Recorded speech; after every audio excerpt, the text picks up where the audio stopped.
출애굽기 27장. 아카시아 나무로 제단을 만들어라. 제단의 길이가 5규빗, 너비도 5규빗이 되게 하여 네모 반듯하게 만들고 높이는 3규빗이 되게 하여라. 제단 윗면의 네 귀퉁이에는 뿔을 만들어 붙이고 제단에는 노쇠를 입혀라. 재를 담는 통, 부삽, 피 뿌리는 대야, 고기 갈고리, 화로 등 제단에 딸린 기구들은 모두 노쇠로 만들어라. 또 노쇠로 그물망을 엮어 만들고 그 그물망의 네 귀퉁이에 노쇠로 만든 고리 4개를 달아라. 그런 다음에 그 노쇠 그물망을 제단 가장자리 밑으로 달아내려 그 노쇠 그물망이 제단의 중간까지 닿게 하여라. 또 제단을 옮길 때 쓸 채들을 만들되 아카시아 나무로 만들고 노쇠를 입혀라. 그 채들을 제단의 양쪽 옆구리에 있는 고리에 꿰어 채로 제단을 들어 올릴 수 있게 하여라. 제단은 널빤지로 만들되 속이 비게 만들어라. 너는 내가 이 산에서 네게 보여준 그대로 제단을 만들어라. 너는 또 성막 울타리를 만들어라. 가는 실로 꼬아짠 모시로 남쪽 울타리를 칠 휘장을 만들되 길이가 100규빗 되게 만들어야 한다. 휘장을 걸칠 기둥을 20개 만들고 그 기둥을 받칠 밑받침도 20개 만들어라. 기둥과 밑받침은 노쇠로 만들고 기둥에 달 갈고리와 고리는 은으로 만들어라. 또 성막의 북쪽 울타리를 칠 휘장을 만들되 길이가 100규빗 되게 만들어라. 이쪽도 마찬가지로 휘장을 걸칠 기둥 20개와 밑받침 20개를 만들되 노쇠로 만들고 기둥에 달 갈고리와 고리는 은으로 만들어라. 성막 울타리의 뒤편 곧 성막 서쪽의 울타리에 칠 휘장을 만들되 길이가 50규빗 되게 만들고 휘장을 걸칠 기둥 10개와 기둥을 받칠 밑받침 10개를 만들어라. 해가 뜨는 쪽인 성전 정면의 울타리도 길이가 50규빗 되게 하여라. 성막 정문의 한쪽에 밑받침 3개를 놓고 그 위에 기둥 3개를 세운 다음 거기에 15규빗 길이의 휘장을 쳐라. 성막 정문의 또 다른 한쪽에도 밑받침 3개를 놓고 그 위에 기둥 3개를 세운 다음 거기에도 마찬가지로 15규빗 길이의 휘장을 쳐라. 성막의 울타리 정문에 들이울 휘장은 청색실, 자주색실, 홍색실, 가늘게 꼰 모시실로 무늬를 놓아 만들되 길이가 20규빗 되게 짜야 한다. 또 이 휘장을 들이울 기둥을 만들되 4개를 만들고 밑받침도 4개를 만들어라. 성막 울타리를 빙 둘러 세울 기둥에 붙일 고리와 갈고리는 모두 은으로 만들고 기둥 밑받침은 모두 노쇠로 만들어라. 성막 울타리는 길이가 100규빗, 너비가 50규빗, 높이가 5규빗 되게 하여라. 가는 실로 짠 모시로 둘러치고 기둥 받침은 노쇠로 만들어라. 성막에서 사용하는 온갖 기구와 성막을 세울 때 사용하는 모든 말뚝들과 성막 울타리를 세울 때 사용하는 모든 말뚝들은 다 노쇠로 만들어라. 너는 또 이스라엘 백성들에게 명하여 올리브를 찌어 짜낸 깨끗한 기름을 가져오게 하여라.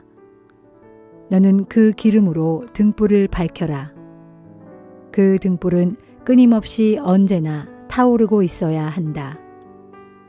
만남의 장막 안, 곧 증거궤 앞의 휘장 밖에 그 등불을 켜두고 아론과 그 아들들에게 아침부터 저녁까지 주 앞에서 그 등불이 꺼지지 않도록 늘 주의 깊게 보살피라고 일러라.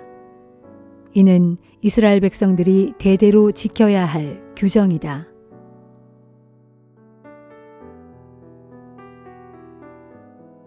요한복음 6장. 이 일이 있은 지 얼마 후 예수께서 갈릴리 바다 곧 디베랴 바다 건너편 지역으로 가셨다. 수많은 사람들이 예수를 뒤따랐다.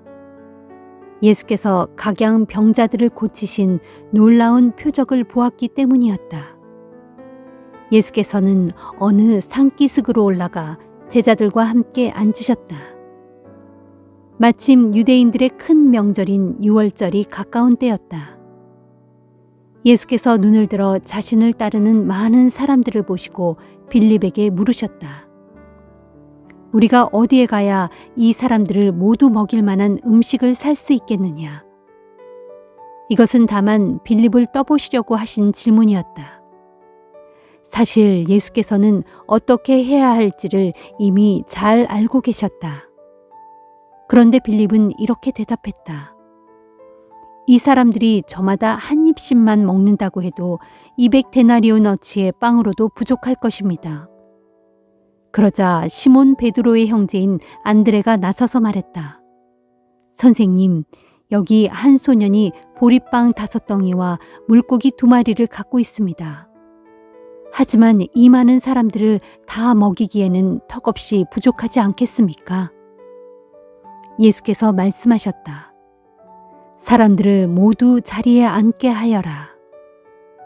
마침 그곳에는 넓은 풀밭이 있어서 사람들이 모두 자리를 잡고 앉았다.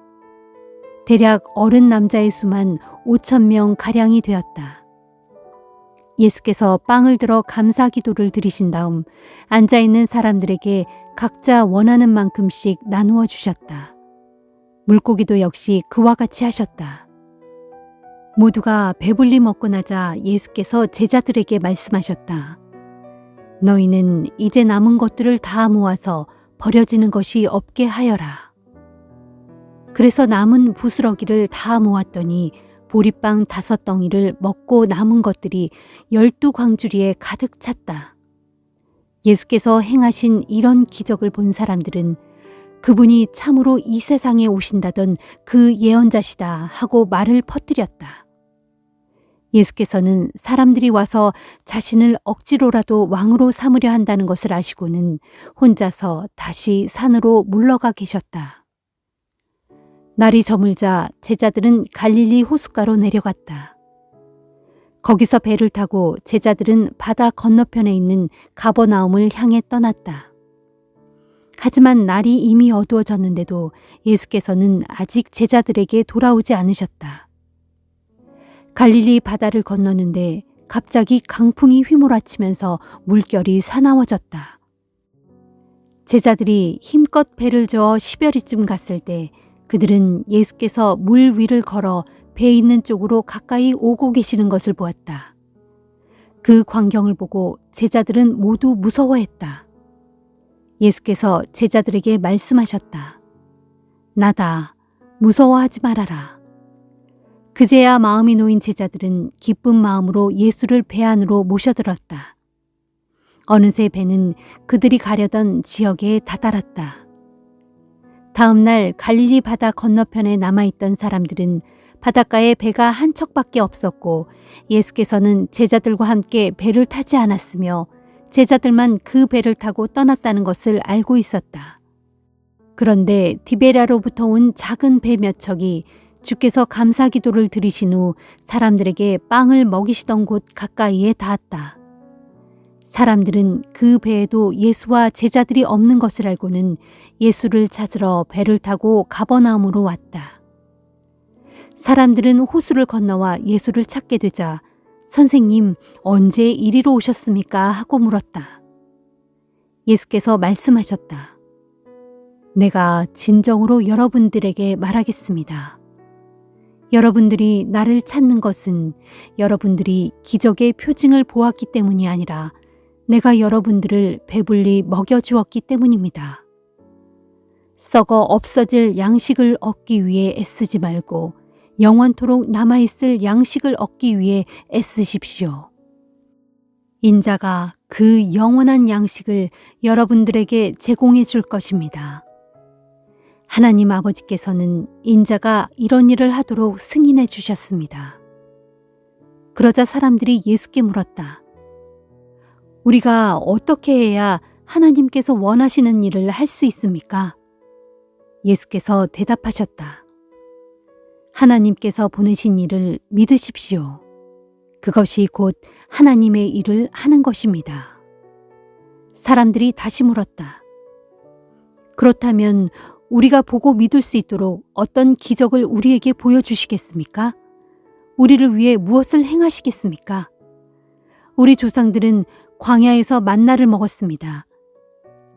성경에 기록되어 있기를 그분은 하늘에서 양식을 내려 그들로 먹게 하셨다 하지 않았습니까? 그러자 예수께서 그들에게 말씀하셨다. 내가 진정으로 여러분들에게 밝히 말하겠습니다. 여러분들에게 하늘에서 빵을 내려주었던 이는 모세가 아닙니다. 여러분들에게 하늘에서 참된 빵을 내려주시는 분은 나의 아버지십니다. 하나님께서 주시는 빵은 하늘에서 내려온 이가 세상에 참 생명을 주는 바로 그것입니다. 사람들이 예수께 말했다. 선생님, 이제부터 그 빵을 우리에게 주십시오. 예수께서 말씀하셨다. 내가 곧 생명의 빵입니다. 내게 오는 사람은 결코 굶주리지 않을 것이고 나를 믿는 사람은 결코 목마르지 않을 것입니다. 그러나 내가 여러분에게 이미 말했듯이 여러분은 나를 보고도 나를 믿지 않습니다. 아버지께서 내게 주신 자들은 모두 나에게 올 것이고 또 나는 나에게 오는 자는 누구도 마다하지 않을 것입니다. 내가 하늘에서 내려온 것은 내 뜻을 이루기 위해서가 아니라 오직 나를 보내신 분의 뜻을 이루기 위해서입니다. 내게 주신 자들을 단 한 명도 잃어버리지 않고 마지막 날에 모두 다시 살리는 것이 나를 보내신 분의 뜻입니다. 나를 보내신 내 아버지의 뜻은 이것입니다. 곧 아들을 보고 그를 믿는 자들은 누구든지 영원한 생명을 얻게 하고 또 마지막 날에 그들을 일으켜 모두 살리는 것입니다. 유대인들은 예수께서 자신을 가리켜 내가 하늘에서 내려온 빵이다 하고 말씀하신 것에 대해서 붕괴하며 떠들어댔다. 아니, 저 사람은 요셉의 아들 예수가 아닌가? 우리가 그의 부모를 뻔히 알고 있는데 자기가 하늘에서 내려왔다니 도대체 그게 무슨 소린가? 예수께서 그들에게 말씀하셨다. 내가 한 말에 트집을 잡지 마시오. 나를 보내신 아버지께서 내게로 이끌어 주시지 않으면 아무도 내게로 올 수 없소. 나는 내게로 오는 사람들을 마지막 날에 모두 다시 살릴 것이오. 예언서에 기록되어 있기를 그들이 모두 하나님께 가르침을 받게 될 것이다 하였소. 아버지의 말씀을 듣고 그분께 진리를 배운 사람들은 모두 내게로 올 것이오. 아버지께로부터 온 이를 제외하고는 누구도 아버지를 본 적이 없소. 오직 그만이 아버지를 보았소. 내가 진정으로 당신들에게 밝히 말하겠소. 누구든지 나를 믿는 사람에게는 영원한 생명이 있소. 내가 바로 생명의 빵이기 때문이오. 당신들의 조상들은 광야에서 하늘에서 내려주는 빵을 먹었으나 결국에는 다 죽었소. 그러나 여기 하늘에서 내려온 참빵이 있으니 이 빵을 먹는 사람은 결코 죽지 않소. 바로 내가 하늘에서 내려온 생명의 빵이요. 그러므로 이 빵을 먹는 사람은 죽지 않고 영원히 살 것이요. 내가 줄 이 빵은 곧 세상을 구원하기 위하여 주는 내 살이요. 그러자 유대인들은 자기들끼리 서로 논란을 벌였다. 이 사람이 무슨 수로 자기 살을 우리에게 먹으라고 주겠다고 하는 것인가? 예수께서 그들에게 말씀하셨다. 내가 진정으로 당신들에게 밝히 말하겠소. 당신들이 인자의 살을 먹지 않고 또 그의 피를 마시지 않으면 당신들 안에 생명이 없소.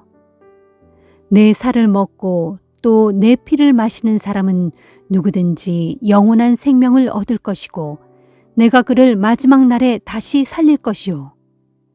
내 살은 참된 양식이며 내 피는 참된 음료이기 때문이요. 누구든지 내 살을 먹고 또 내 피를 마시는 사람은 모두 내 안에 있고 나도 그 안에 있소. 살아계시는 아버지께서 나를 보내셨고 또 내가 아버지로 인해 사는 것과 같이 나를 먹는 사람도 나로 인해 살 것이요. 나는 하늘에서 내려온 참빵이요. 당신들의 조상들은 만나를 먹고도 죽었지만 이 참빵을 먹는 사람은 아무도 죽지 않고 누구나 영원히 살 것이요. 예수께서 이 가르침을 베푸신 곳은 가버나움 회당이었다.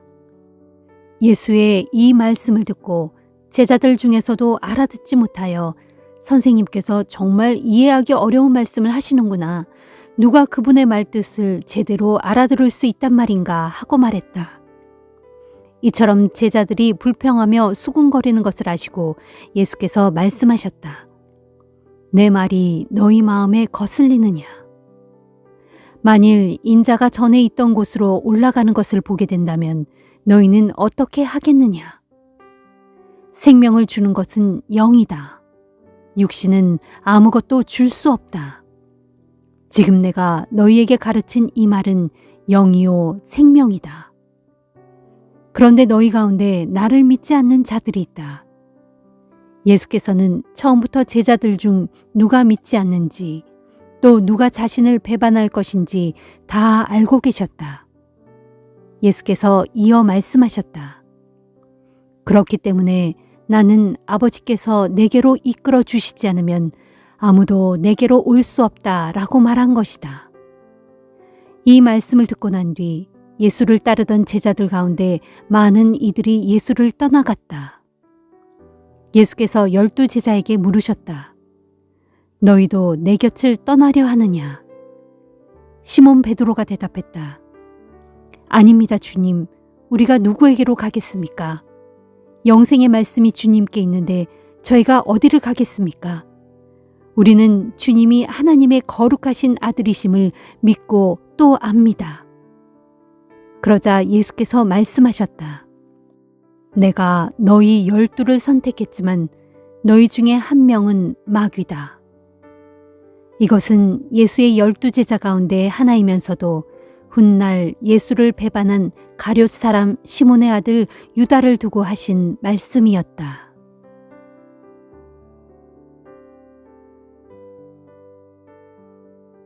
잠언 3장. 내 아들아, 부디 내 가르침을 잊지 말고 내 명령을 내 마음속 깊이 새겨라. 그러면 너는 오래 살고 나날이 번영을 누리면서 살아갈 수 있을 것이다. 너는 사랑과 성실을 결코 저버리지 말고 목걸이처럼 항상 두르고 다녀라. 그것을 내 마음판에 깊이 새겨두어라. 그리하면 네가 하나님과 사람 앞에서 은혜를 입고 소중히 여김을 받을 것이다. 너는 온 마음을 다하여 오직 주를 신뢰하고 네 지식을 의지하지 말아라. 무슨 일을 하든지 너는 주님을 인정하여라. 그리하면 주께서 너를 인도하셔서 너에게 바른 길을 알려주실 것이다. 네 스스로 지혜롭다고 여기지 말고 오직 주를 경외하는 가운데 모든 악을 멀리하여라. 이것이 네 몸에 좋은 약이 되어 네 뼈를 튼튼하게 하는 길이다. 너는 네가 가진 재산으로 네가 거둔 첫 열매로 힘써 주님을 공경하여라. 그리하면 네 곡식 창고가 가득 찰 것이고 네 술틀에는 새 포도주가 철철 넘쳐날 것이다. 내 아들아, 너는 주님의 훈계를 가볍게 여기지 말고 그분의 책망을 싫어해서도 안 된다. 아버지가 자기의 귀엽고 사랑스런 자식을 꾸짖는 것 같이 주께서도 자기가 사랑하고 아끼는 사람을 꾸짖고 벌 주신다. 진실로 지혜를 찾는 사람은 복이 있고 깨달음을 얻은 사람은 복을 받는다.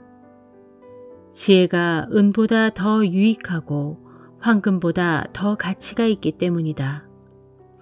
정령 지혜는 보석보다 더 값진 것이니 네가 갖고 싶어하는 그 어떤 것들도 감히 지혜에게 견줄 수가 없다. 지혜는 그 오른손에 건강과 장수를 쥐고 있고 그 왼손에는 부귀와 영화를 쥐고 있다. 지혜의 길은 기쁨의 길이요 그 모든 길에는 평화가 넘쳐난다. 그러므로 지혜는 그것을 얻는 사람에게 생명나무니 진실로 지혜를 붙들어 취하는 사람은 복이 있다.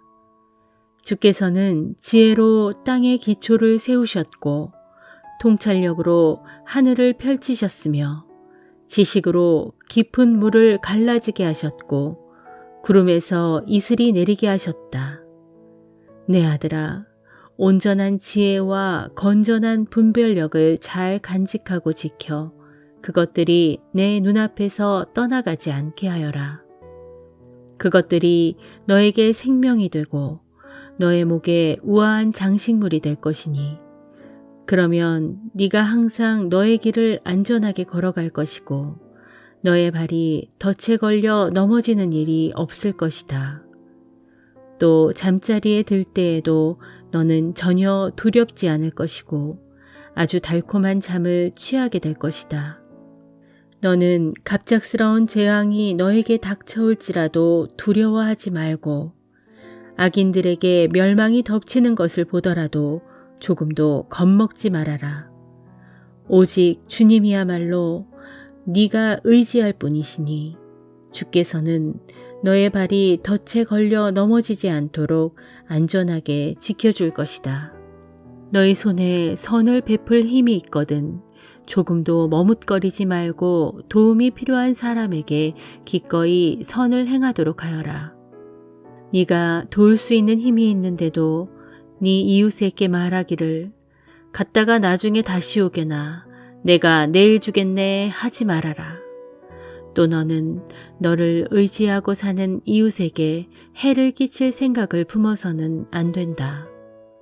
그리고 너에게 아무런 해도 끼치지 않는 사람과는 까닭없이 다투거나 괜히 시비를 걸지 말아라. 또 폭력을 쉽사리 휘두르는 자들을 부러워하지 말고 그런 자들의 행동은 그 어떤 것이든 조금도 본받지 말아라. 주께서는 악한 자들의 못된 행위를 아주 싫어하시고 올바른 길을 걷는 정직한 자와 가까이 하시기를 기뻐하신다. 악인의 집에는 언제나 주의 저주가 있지만 의로운 자의 집에는 항상 주의 복이 함께 있다. 주께서는 스스로 잘난 체하며 남을 비웃는 자들을 비웃으시고 스스로 낮추는 겸손한 사람에게는 한량없는 은혜를 베풀어 주신다. 지혜로운 사람은 영광을 유산으로 물려받지만 어리석은 사람은 결국 수치만을 얻을 뿐이다.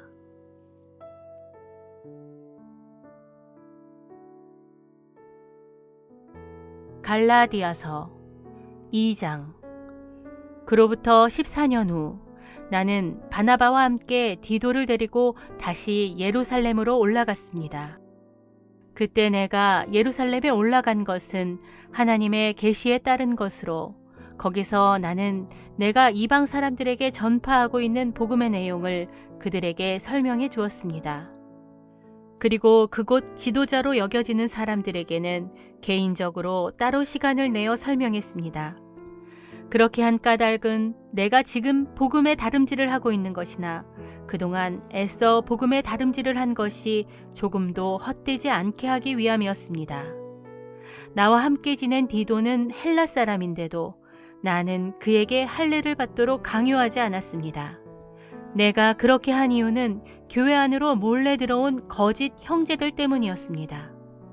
그들은 우리를 율법의 종으로 삼고자 그리스도 예수 안에서 우리가 누리고 있는 자유를 엿보려고 우리 가운데 몰래 파고 들어온 사람들입니다.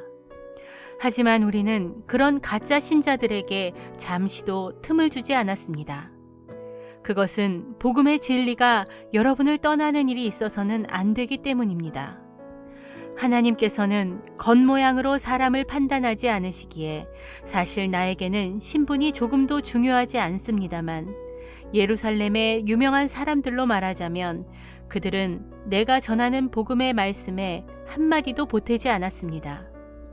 도리어 그들은 베드로가 할례받은 유대인들에게 복음을 전할 임무를 맡았듯이 나에게는 할례받지 않은 이방인들에게 복음을 전할 임무가 주어졌다는 것을 알게 되었습니다. 또한 그들은 할례받은 유대인들에게 복음을 전하도록 베드로에게 사도의 직분을 맡기신 하나님께서 나에게는 할례받지 않은 이방인들에게 복음을 전하도록 사도의 직분을 맡기신 사실을 분명히 깨닫게 되었습니다. 그래서 교회의 기둥 같은 존재로 인정받고 있는 야고보와 베드로와 요한은 하나님께서 내게 주신 은혜를 인정하면서 나에게 오른손을 내밀어 교제의 악수를 청했습니다. 그리하여 우리는 주로 할례받지 않은 이방인들에게로 가서 복음을 전하고 그들은 주로 할례받은 유대인들에게로 가서 복음을 전하기로 했습니다. 다만 그들이 우리에게 요청한 것은 가난한 형제들을 언제나 잊지 말고 도와주라는 것이었는데 사실 그런 일이라면 이전부터 내가 마음을 다해 힘써 해오던 일이었습니다. 그런데 언젠가 베드로가 안디옥에 왔을 때 나는 그를 책망한 적이 있었습니다. 그것은 베드로가 명백히 잘못을 저질렀기 때문입니다. 그때 베드로는 야고보가 보낸 몇몇 사람들이 오기 전까지만 해도 할례받지 않은 이방인 형제들과 어울려 즐겁게 식사를 하고 있었습니다. 하지만 그들이 오자 베드로는 갑자기 태도를 바꿔 이방인 형제들과 식사를 하지 않고 자리에서 일어나 나갔습니다. 베드로는 할례받은 유대인들을 의식하여 그들을 두려워했던 것입니다. 베드로가 그렇게 행동하자 그를 보고 나머지 다른 유대인들도 베드로처럼 위선적으로 행동했고 마침내는 바나바조차 위선에 휩쓸리고 말았습니다. 그때 나는 그들이 복음의 진리에 따라 올바로 행동하지 않는 것을 보고 그들 모두가 있는 자리에서 베드로에게 이렇게 말했습니다. 당신은 원래 유대인인데도 다른 유대인들과는 달리 율법에 구애받지 않고 이방인들처럼 살아왔소. 그런데 이제 와서 이방인들에게 유대인처럼 살라고 강요할 수가 있는 겁니까? 본래 우리는 유대인으로 태어났고 이른바 이방 죄인들이 아닙니다. 하지만 우리는 율법을 잘 지킨다고 의롭다 인정받는 것이 아니라 예수 그리스도를 믿어야만 비로소 의롭다 인정받는다는 사실을 알고 있습니다. 그렇기에 우리는 율법을 잘 준행함으로써가 아니라 그리스도를 믿음으로써 의롭다 인정을 받고자 이처럼 예수 그리스도를 믿게 된 것입니다. 율법을 지키는 행위로서는 어느 누구도 의롭다 인정받을 수가 없기 때문입니다. 그러나 우리가 그리스도 안에서 의롭다 인정받으려고 하다가 결국 우리가 죄인으로 드러난다면 정녕 그리스도는 우리로 하여금 죄를 짓게 하시는 분이란 말입니까? 절대로 그렇지 않습니다. 만일 내가 헐어버린 율법을 다시 세운다면 나는 나 스스로를 율법 파괴자로 입증하는 셈입니다. 율법에 관한 한 나는 율법으로 말미암아 죽은 사람입니다. 그렇게 된 것은 내가 하나님께 대해서는 살기 위함입니다. 나는 그리스도와 함께 십자가에 못 박혔습니다. 그러므로 이제는 더 이상 내가 사는 것이 아니라 내 안에 계시는 그리스도께서 사시는 것입니다. 내가 지금 육신을 갖고 살고 있는 것은 오직 나를 사랑하셔서 나를 위해 자기 몸을 내어주신 하나님의 아들 그리스도를 믿는 믿음으로 살고 있는 것입니다. 나는 하나님의 은혜를 헛되게 하지 않습니다. 만일 우리가 의롭다 인정받는 것이 율법으로 말미암는 것이라면 정녕 그리스도의 십자가 죽음은 헛된 일이 되고 말았을 것입니다.